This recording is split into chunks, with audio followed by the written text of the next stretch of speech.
미국 증시가 나흘간 계속 올랐잖아요. 그래서 S&P 500 지수가 4,500원을 넘어서면서 말입니다.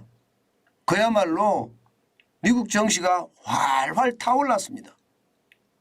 그런데 이게 나흘이 걸리고 나니까요. 분위기가 좀 달라진 느낌이에요.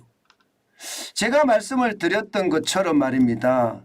이게 생각하고는 좀 다르다. 나흘간 올랐기 때문에 피로감이 아마 쌓였을 거다. 저는 그 생각을 했거든요.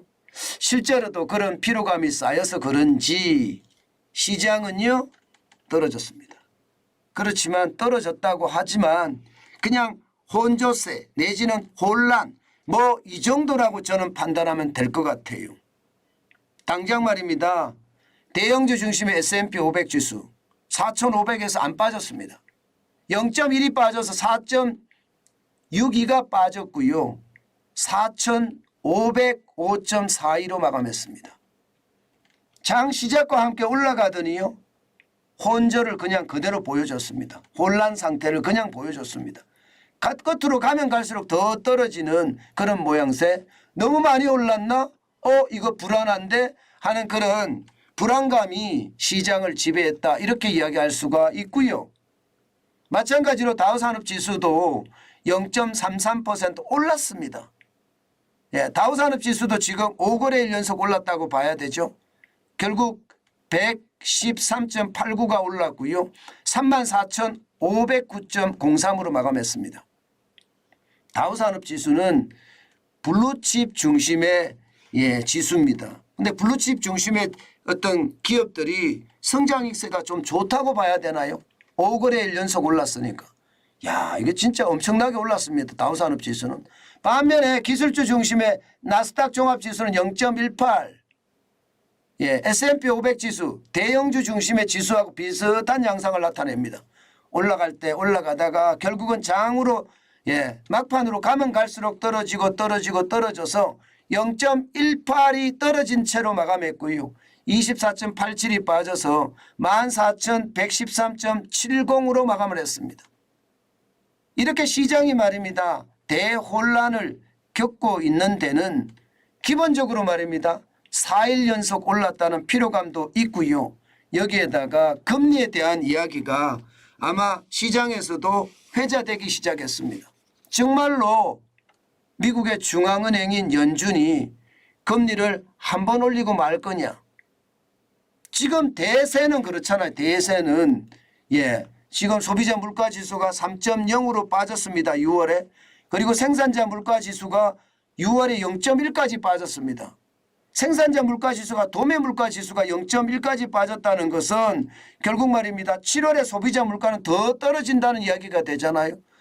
7월에 소비자 물가가 더 떨어지면 금리는 뭐 굳이 2%대로 향해 가는데 올려서 물가 잡는다고 이야기할 필요가 없다. 그렇기 때문에 미국의 연방준비제도 그 속에 FOMC 연방공개시장위원회 여기서 금리 결정을 하거든요. 실제로 말입니다.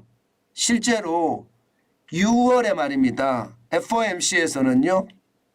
앞으로 금리를 한 번 혹은 두 번 올리겠다 이렇게 이야기했습니다. 혹은입니다. 혹은. 그러다가 제롬 파월 연방준비제도 의장이 유럽 중앙은행이 개최하는 연례 행사에 가서 말입니다. 두 번 올리는 것도 배제하지 않는다. 다시 말해서 한 번 혹은 두 번에서요. 한 번 그리고 두 번이 됐습니다. 오와와 엔드의 차이가 난데 엔드의 차이는 굉장히 크죠. 그러면서 시장의 혼란을 굉장히 가져왔었거든요. 그런데 지금 현재까지는요. 이게 엔드는 없어지고 7월의 금리가 최종금리다. 7월의 금리를 올리면 지금 5.25%인 금리가 0.25% 올라서 5.5%가 최종금리다. 이렇게 이야기하는 겁니다. 그러면서 7월에 금리 인하에 대한 논의도 시작되지 않겠느냐 이런 얘기까지 나오거든요. 7월 26일이니까 이제 얼마 안 남았습니다. 금리 인하에 대한 논의까지 나오면 주가는 계속 올라갈 수밖에 없다. 그러면서 말입니다. 달러 인덱스가 어떻게 됐습니까? 달러 인덱스가 굉장히 많이 빠졌어요. 100이 깨졌습니다. 100이. 달러 인덱스가 100이 깨지는 경우는 최근 들어서는 거의 없었거든요. 근데 100이 깨졌어요. 현재도 99.96으로 100이 깨진 상태입니다. 다시 말해서 달러 값이 떨어진다는 거잖아요. 달러 값이 떨어지면요, 주가는 올라갑니다. 역사적으로 볼 때. 달러 값이 올라가면 주가는 떨어지고, 이게 반비례 관계에 있거든요. 우리나라도 마찬가지죠. 우리나라도 환율이 올라가면 말입니다, 주가는 빠지고요. 환율이 떨어지면 주가는 올라가는 그런 양상을 많이 보이거든요. 그거와 마찬가지로 미국 시장도 그렇게 보일 거다 예상을 하고 있습니다. 그러니까 주가가 4거래일 연속 쭉 올라갔던 거죠. 그렇지만 반성의 시간을 가진다, 뭐 그렇게 오늘은 해석할까요? 아마 그게 시장의 분위기다. 앞으로 시장의 분위기는요, 반성의 시간을 좀 가질 것 같습니다. 주말이 지나고 월요일 거래가 어떻게 될지 또 한번 봐야지 알지만요, 지금 시장은요, 뭐 고용시장도 좋고 여기에다가 인플레이션도 잡혀가고 경기는 연착륙이나 경착륙에 대한 이야기보다가 요즘은 무착륙에 대한 이야기도 나오고 경기가 이대로 좋아진다.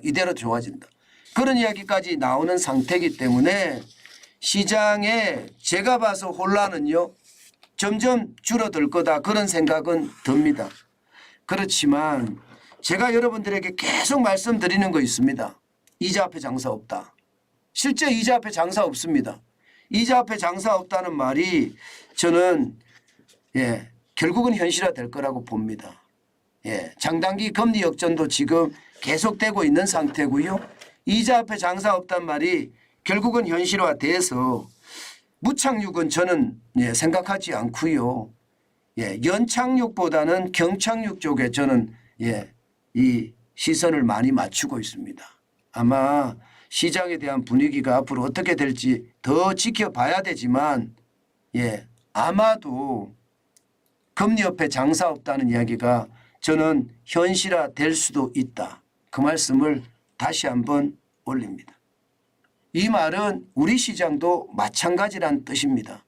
그만큼 말입니다, 대출금리에 대한 부담이 크고요. 그 부담이 결국은 현실적으로 굉장히 어려움에 직면할 수도 있다. 저는 그 말씀을 다시 한번 드립니다.